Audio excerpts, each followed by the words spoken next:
Consumed by diseases of their own consanguinity, this was the most deformed family in Alabama. Hidden among the isolated valleys and dense forests of Winston County, deep in the Appalachian Mountains, there existed a family whose name still sends chills through the local population. The Blackwoods were not only known for their voluntary isolation from the outside world but also for the terrible genetic legacy they carried across generations. This is the story of how the intertwining of family blood led to the emergence of one of the most genetically deformed lineages ever documented in the American medical history of the 1950s. The Blackwood case came to light in April 1957 when a rural doctor named Dr. James Harrington was summoned to attend to an emergency on a remote property in the hills. What he discovered would forever change his perception of the limits of human degradation. On that property of about 40 acres lived approximately 32 people distributed among 3 small wooden houses, all belonging to the same family tree. "What I saw that day will haunt me for the rest of my life," Dr. Harrington reported in his medical records, which were later released after his death in 1983. He described children with atrophied limbs, adults with distorted facial features, and a pattern of mental deficiencies that repeated in virtually all the family's younger members. The Blackwood property was located about 14 miles from the nearest town in Winston County, a location so remote that visitors were a rare occurrence. Even mail carriers avoided the area, leaving correspondence in an improvised box on the main road. The family patriarch, Elijah Blackwood, then 67 years old, was known for his hostility toward strangers and the rigid control he exercised over his descendants. Subsistence farming was how the Blackwoods lived, growing corn, potatoes, and some vegetables on rocky and infertile land. They raised pigs and chickens, rarely venturing into town to buy essential supplies. The isolation wasn't merely geographic, it was also cultural and genetic. This isolation had begun 3 generations earlier with the arrival of the first Blackwood to that region around 1880. Dr. Harrington had been called to attend to Martha Blackwood, a 16-year-old girl in complicated labor.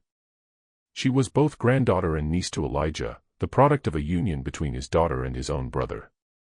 The baby was born with severe malformations, including polydactyly, extra fingers and toes, microcephaly, an abnormally small head, and congenital heart problems that led to its death just 48 hours after birth. This tragic event was merely the starting point for the discovery of an alarming case of family consanguinity extending for at least 4 generations. The practice of marriages between close relatives had become an unbreakable tradition among the Blackwoods, justified by Elijah as a way to maintain the purity of the family blood and protect their lands from outsiders. The initial investigation revealed that of the 32 family members, 27 presented some type of physical or cognitive anomaly. Among the most common conditions were severe facial deformities, including underdeveloped jaws and malformations of the palate. Reduced stature, with adults rarely exceeding 5 feet 3 inches in height.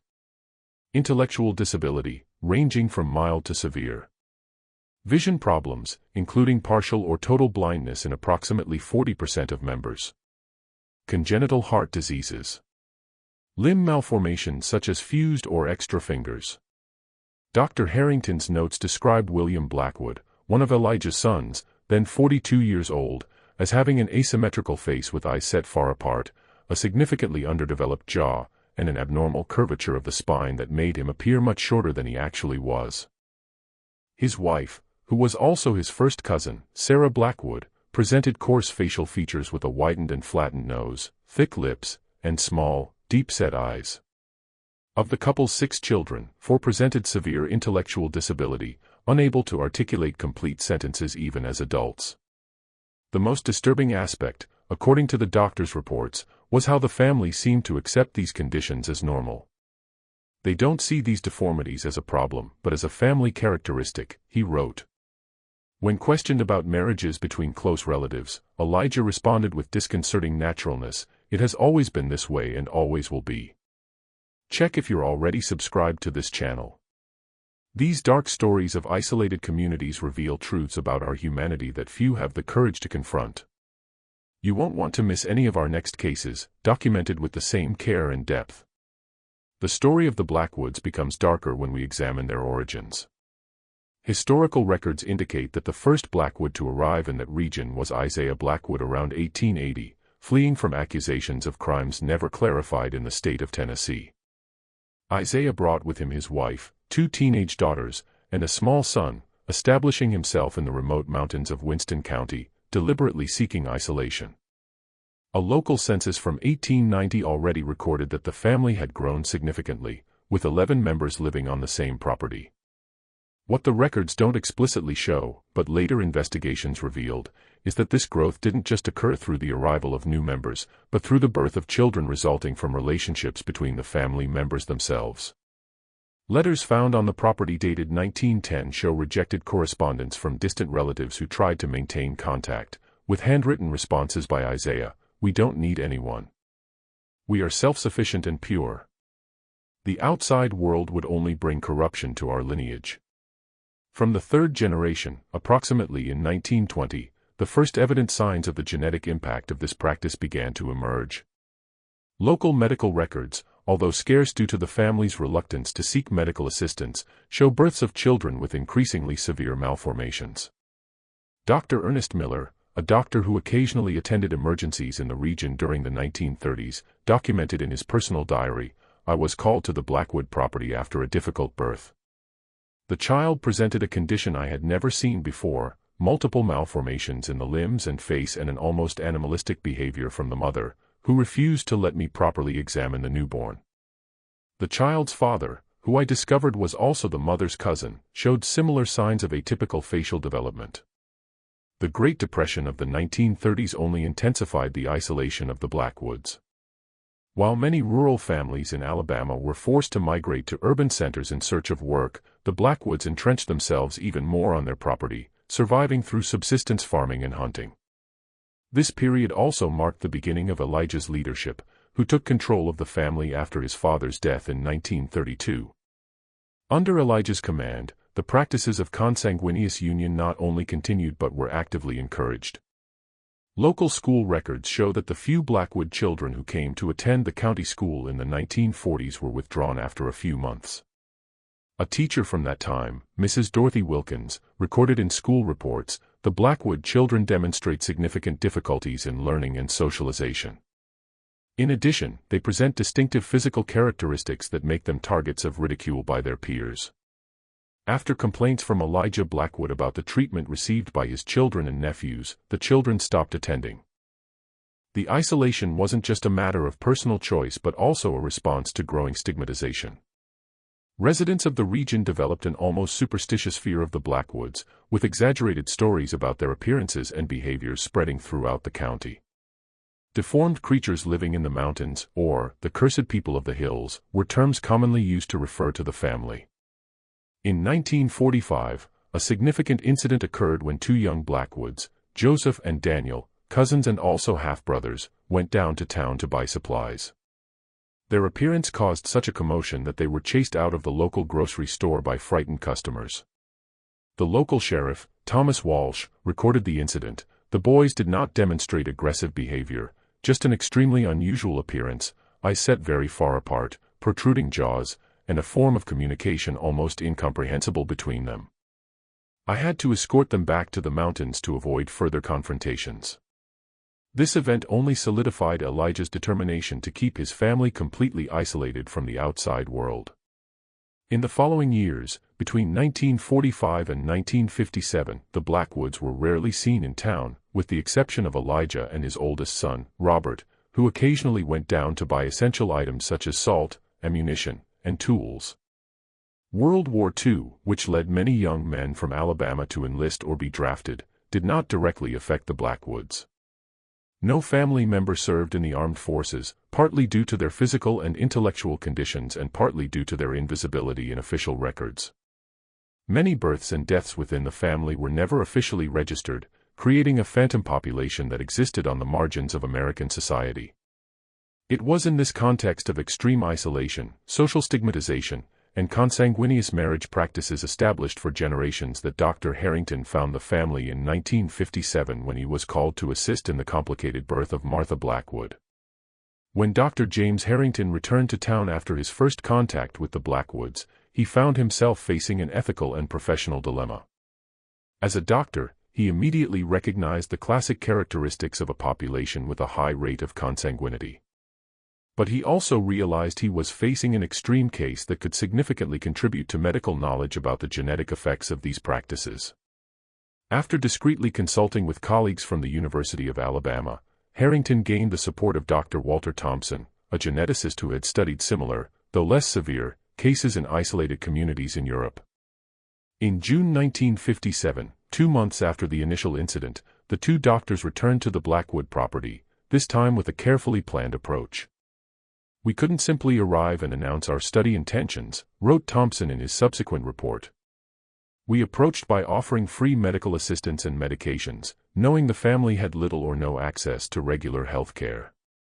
Initially hostile, Elijah Blackwood eventually allowed the doctors to examine some family members, especially after realizing that his granddaughter Martha was still suffering from postpartum complications that weren't healing properly.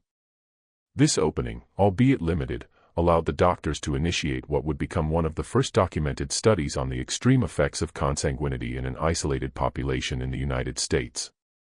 Over 3 subsequent visits, always under the pretext of medical follow-up, the doctors managed to collect crucial data. Partial medical history of 27 family members. Anthropometric measurements of 19 individuals. Photographic documentation, with reluctant permission, of 12 members. Blood samples from 8 people for basic laboratory analyses. The technological limitations of the time did not allow for the sophisticated genetic tests available today. But even with basic methods, the results were alarming. Blood analyses revealed high levels of homozygosity, the presence of identical genes inherited from both parents, a clear indicator of consanguinity. "What we are observing in the Blackwoods," wrote Dr. Thompson in his 1957 notes, "is a dramatic amplification of recessive traits that would normally remain dormant in populations with greater genetic diversity. Each generation intensified these traits, creating a cascade effect that resulted in the severe physical and cognitive manifestations we have documented." Among the specific conditions identified were Apert syndrome, premature fusion of skull bones, present in at least 6 members. Polydactyly, extra digits, in 11 individuals. Intellectual disability in approximately 70% of the family, ranging from mild to profound. Achondroplasia, a form of dwarfism, in 8 members. Hemophilia in 3 men of the family. Retinitis pigmentosa, progressive degeneration of the retina, in almost 40% of individuals. The study also revealed an alarming infant mortality rate. Approximately 60% of babies born into the family in the last 2 generations did not survive beyond the first year of life. Those who survived often developed multiple debilitating conditions throughout childhood. One of the most impressive cases documented was that of Samuel Blackwood, 19 years old, son of William and Sarah. The young man presented a rare combination of conditions: severe microcephaly, an extremely underdeveloped jaw, multiple extra fingers on both hands, vision limited to the perception of light and shadow, and a stature that did not exceed 4 feet 7 inches. Despite these physical limitations, Samuel demonstrated surprising musical abilities, being able to reproduce complex melodies on the banjo after hearing them only once. Cases like Samuel's represent the complexity of human genetics, Thompson observed. Even in conditions of extreme genetic limitation, unique and unexpected characteristics can emerge, reminding us of the unpredictability of gene expression. During one of the visits, Dr. Harrington managed to establish a deeper dialogue with Abigail Blackwood, 52 years old, Elijah's sister and one of the few people in the family who had had significant contact with the outside world in her youth. Abigail revealed that when young, she had briefly worked as a domestic servant in Huntsville, returning to the family property only when her father fell ill. "They don't know what they're doing to themselves," she confided to the doctor. "I see our children being born weaker and stranger with each generation. I tried to talk to Elijah about bringing new blood into the family, but he says the outside world will corrupt us. He doesn't realize we're withering from within." Have you ever wondered what secrets isolated families hide on their remote properties? Leave in the comments. The mountains hold truths that society prefers to ignore. Your participation helps us continue bringing these impactful stories that few have the courage to tell. In August 1957, the doctors presented their preliminary findings at a small medical conference in Birmingham, maintaining the family's anonymity for ethical reasons, referring to them only as Family X from Northern Alabama. The presentation caused considerable interest in the regional medical community but also raised ethical questions about intervention. We are facing a population that voluntarily isolated itself and maintains practices that clearly result in physical suffering for subsequent generations, argued Dr. Thompson during the conference. As health professionals, do we have an obligation to intervene, or should we respect their cultural autonomy even when it results in severe genetic damage? The fall of 1957 marked a turning point in the history of the Blackwoods. After the presentation at the medical conference, the case attracted the discreet attention of public health authorities from the state of Alabama. The state health department, concerned with the implications of the case, sent a small multidisciplinary team to assess the situation, including a social worker, a public health nurse, and a legal representative. The arrival of these authorities at the Blackwood property in October 1957 was met with open hostility. Elijah, wielding a shotgun, initially refused to allow them onto the property. The intervention of Dr. Harrington, who had gained a minimum of trust from the family, was necessary to mediate the situation. "You have no right to interfere in how we live," Elijah shouted at the team, as later reported. "Our land, our rules. We've been here for 3 generations and nobody ever cared about us before." The public health team documented precarious living conditions in the 3 houses on the property, absence of running water or electricity, rudimentary sanitary facilities that contaminated the family's water well, and general hygiene conditions that aggravated existing health problems.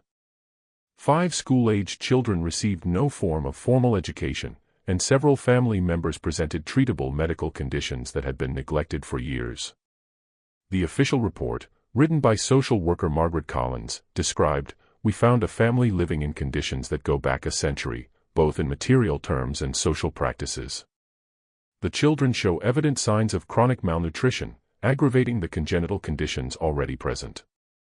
Several adults suffer from easily treatable diseases, such as severe dental infections and chronic respiratory problems, without any medical intervention." The situation placed the authorities before a complex dilemma. On one hand, there were clear violations of child welfare and public health laws.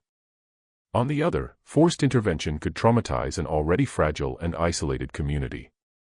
After intense deliberations, the health department opted for a gradual approach, starting with offers of immediate medical assistance and education before considering more drastic measures. However, unexpected events accelerated the intervention process. In November 1957, a strong storm hit the region, causing a landslide that partially destroyed one of the houses on the property. 2 family members were seriously injured and transported to the county hospital, marking the first time many of the younger Blackwoods had left the family property. This incident provided authorities with an opportunity to intervene more directly. While the injured received treatment, social workers were able to talk with other family members who accompanied them to the hospital, including 3 teenagers who demonstrated curiosity about the outside world. Rachel Blackwood, 16 years old, with less severe facial deformities than other family members but with mild intellectual disability, expressed her desire to properly learn to read. "I know I'm different," she told the social worker. "But I want to know things that are in books. Dad says we don't need that, but I dream of knowing what's written on the boxes we bring from town." This openness from some younger family members, combined with the practical need for assistance after the landslide, created a breach in the isolation the family had maintained for decades. In December 1957, an agreement was negotiated. The county would offer materials to rebuild the damaged house and ongoing medical assistance in exchange for permission for the school-aged children to receive basic education from a teacher who would visit the property 3 times a week. Elijah reluctantly accepted, mainly due to pressure from other adult family members who had glimpsed the benefits of contact with the outside world after the landslide incident. This small concession marked the beginning of a slow transformation. The designated teacher, Esther Jenkins, an experienced educator of 58 who had worked with isolated rural communities throughout her career, began her visits in January 1958. Her personal diary, later donated to the County Historical Archive, offers an intimate glimpse of this process.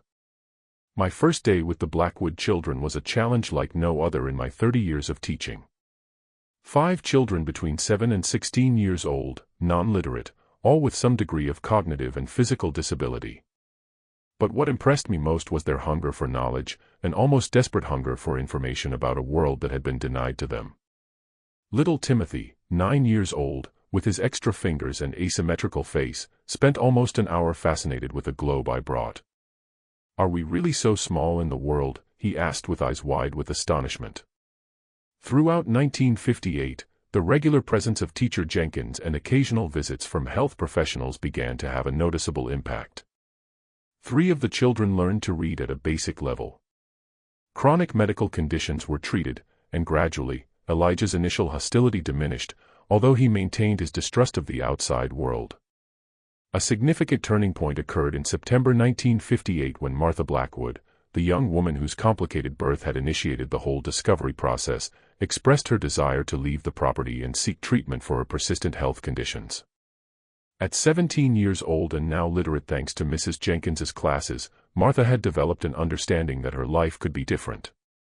"I don't want anyone else in our family to suffer as we have suffered," Martha told Dr. Harrington during a consultation. "If what you say is true about our problems coming from marriages between relatives, then I need to leave here." Martha's decision to leave the property, accompanied by 2 teenage cousins, triggered a crisis in the family. Elijah initially threatened to use force to prevent them, but the intervention of the local sheriff and the mediation of Dr. Harrington resulted in a tense agreement. The young women would be allowed to leave as long as they remained under the supervision of social workers and maintained regular contact with the family. This event marked the beginning of the gradual dissolution of the extreme isolation that had defined the Blackwoods for generations. In the following years, between 1958 and 1965, more than half of the younger family members chose to leave the property, many seeking medical treatment for their conditions in specialized institutions or integrating, to the extent possible, into the broader society. The early 1960s witnessed profound changes in the history of the Blackwoods. The property that had been an isolated enclave for almost 80 years began to gradually open to the outside world. Elijah Blackwood, the inflexible patriarch, faced not only the loss of his absolute authority but also a reality that contradicted everything he had believed for decades.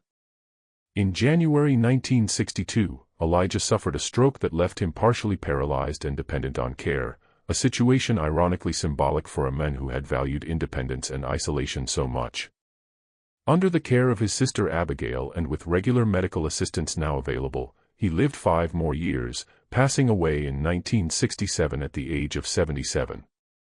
During these last years of life, Elijah witnessed transformations that he certainly considered the destruction of his way of life.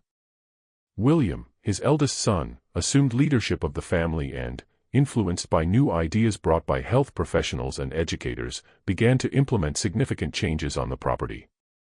The main house was renovated with social assistance funds, gaining basic plumbing and electricity in 1963. An improved access road was built the same year, allowing vehicles to reach the property even during periods of heavy rain. The younger children began to attend the local school, albeit with special support due to their specific needs. Dr. Walter Thompson, who had begun his studies with the family in 1957, continued following the case of the Blackwoods for more than 2 decades. In 1972, he published a seminal article in the American Journal of Human Genetics entitled Multigenerational Effects of Consanguinity in Isolated Populations, a case study from rural Alabama. The article, which maintained the family's anonymity using the pseudonym Alpha Family, meticulously documented the genetic effects observed over 5 generations. Thompson's work became a reference in the field of population genetics, contributing significantly to the scientific understanding of the effects of prolonged inbreeding in human populations. Among the most significant findings documented by Thompson were the progressively more severe expression of recessive genetic conditions with each generation, the emergence of rare combinations of conditions that are rarely observed in populations with greater genetic diversity, the dramatic reduction in fertility and viability of births in recent generations, the occurrence of unexpected characteristics in some individuals, such as specific talents amid widespread disabilities, The study also documented the improvement in general health and development of the younger family members after the intervention of 1957 to 58. Children who received adequate nutrition, medical care, and education showed better cognitive and physical development compared to their older siblings and cousins, demonstrating the powerful impact of environmental factors even in cases of significant genetic predisposition. A particularly notable aspect was the follow-up of the young women who left the property in 1958. Martha Blackwood, whose difficult birth experience had initiated the entire process, eventually settled in Birmingham, where she received treatment for her medical conditions and learned basic sewing skills. Although never able to live completely independently due to her limitations, she found purpose working in a craft program for people with disabilities. In an interview given to a local newspaper in 1975, Martha, then 34 years old, reflected on her journey. "I was born in a place where we didn't know there was another way to live. We believed we were as we should be. Now I understand that much of our suffering could have been avoided. I don't blame my parents or grandparents. They did what they believed was right. But I'm happy that our story can help other people understand the risks of this kind of isolation." Other Blackwood children and young adults who received educational and medical intervention had varied outcomes. Some with more severe disabilities were eventually placed in specialized institutions when their family caregivers aged. Others achieved surprising levels of social integration, especially those who had been exposed to education earlier. The Blackwood property gradually decreased in population. Of the 32 members who lived there when Dr. Harrington made his first visit in 1957, only 12 remained in 1975. The land, which had been kept isolated for so long, was partially sold to neighboring farmers, with a small central portion still occupied by descendants of the family. The case of the Blackwoods had ramifications beyond the immediate family. In the 1970s, it influenced public health policies in rural areas of Alabama, with specific programs being developed to identify and offer assistance to isolated communities. Health professionals received training to recognize signs of consanguinity and address the issue in a culturally sensitive manner with affected communities. In medical schools across the southern United States, the case study of the Blackwoods, always presented with pseudonyms, became part of the medical genetics curriculum, dramatically illustrating the risks of prolonged consanguinity. Dr. Thompson frequently commented that the story of the Blackwoods is both a lesson in genetics and a lesson in humility for medicine. A reminder that entire communities can exist on the margins of our health systems, facing suffering that could be mitigated with proper intervention. In 1980, a team of documentarians from the University of Alabama received permission from William Blackwood, then 65 years old and the last of Elijah's children still alive, to create a historical and educational record about the family. The documentary, titled Isolation in the Mountains, A Story of Rural Alabama, was produced with sensitivity, maintaining the family's anonymity and focusing on the medical and social aspects of the case instead of exploiting the sensationalism of the physical deformities. The film, shown only in educational and medical contexts, included interviews with professionals who worked with the family and some members of the Blackwoods who consented to participate. One of the most eloquent participants was Rachel Blackwood, then 39 years old, who had become an informal advocate for the rights of people with disabilities in her community. "People look at families like ours and see only the strange, the different," she said before the cameras, her face with distinctive features but undeniable dignity. "They don't see the real people behind the appearances. Each of us has a story, dreams, fears. What happened to our family is a tragedy that could have been avoided with knowledge and support. I hope others can learn from our experience." The genetic legacy of the Blackwoods continued, albeit in a diluted form, in subsequent generations. The younger members who left the property and eventually formed families did so with unrelated partners, resulting in a rapid decline in the incidence of severe deformities in just one generation. A follow-up study conducted by Dr. Thompson in 1985, shortly before his retirement, documented 43 direct descendants of the Blackwoods living in various parts of Alabama. Of these, about 30% presented mild to moderate genetic conditions, a dramatic reduction compared to the almost 85% observed in the previous generation. "The case of the Blackwoods," wrote Thompson in his final conclusions, "demonstrates both the fragility and resilience of the human genome. In just one generation of genetic diversification, we observed significant improvements in the health and development of descendants. However, certain conditions persist, reminding us of the lasting impact that consanguinity practices can have across generations. The original Blackwood property, reduced to less than 10 acres, remained occupied until 1992 when the last resident, Thomas Blackwood, Elijah's great-nephew, passed away at 62 years old. The land was sold, and the original structures, deteriorated by time, were eventually demolished. Today, few physical signs remain of the site that housed one of the most documented stories of family consanguinity in the United States. Visiting the site where the Blackwood property once stood today is a silent experience. The mountains and forests remain indifferent to the human drama that unfolded there for decades. A small plaque placed by local historians in 2005 marks the site with a simple text: "On this site lived a family whose experiences significantly contributed to the medical understanding of genetic isolation and the importance of human diversity." The last known descendants of the Blackwoods are now dispersed, many having adopted new surnames and integrated into communities where their family history is unknown.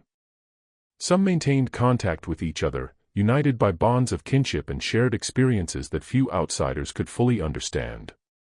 In 2007, on the 50th anniversary of the initial discovery of the family by Dr. Harrington, the University of Alabama School of Medicine held a symposium titled "Genetic Isolation and Public Health: Lessons Learned and Future Challenges." Among the speakers was Michael Thompson, son of Dr. Walter Thompson and also a geneticist who had inherited his father's research files. "The case of the Blackwoods is not just medical history," he stated during the event. "It's a study on how isolation, geographic, social, and genetic, can shape human destinies. It's also a story about how compassionate intervention can alter trajectories that seemed inevitable." 50 years later, we are still extracting valuable lessons from this remarkable family. Perhaps the most enduring legacy of the Blackwoods is educational. Their experiences, documented with scientific and ethical care, continue to teach new generations of health professionals about the impacts of consanguinity, the importance of genetic diversity, and the challenges of offering assistance to isolated communities. The story of the Blackwoods also confronts us with profound questions about cultural autonomy versus human welfare, about the limits of isolation in a modern society, and about how practices established for generations can lead to unintended and devastating consequences. For the few who know their complete history, the Blackwoods are not remembered only for the physical deformities that made them objects of medical study, but for the human resilience they demonstrated in facing extraordinary circumstances, and for the courage of those who, like Martha and Rachel, dared to question established traditions and seek a different path. In a very real sense, the Most Deformed Family in Alabama offers us not just a case study on the dangers of consanguinity, but also a mirror in which we can examine our own attitudes toward those who are different, our prejudices and fears, and our collective capacity both to cause suffering and to alleviate it through knowledge, understanding, and compassion. If you watched this far, it's because you enjoyed this story. Leave a comment saying, "I watched it all the way through, so I can get to know you and know who really enjoys the stories here on the channel."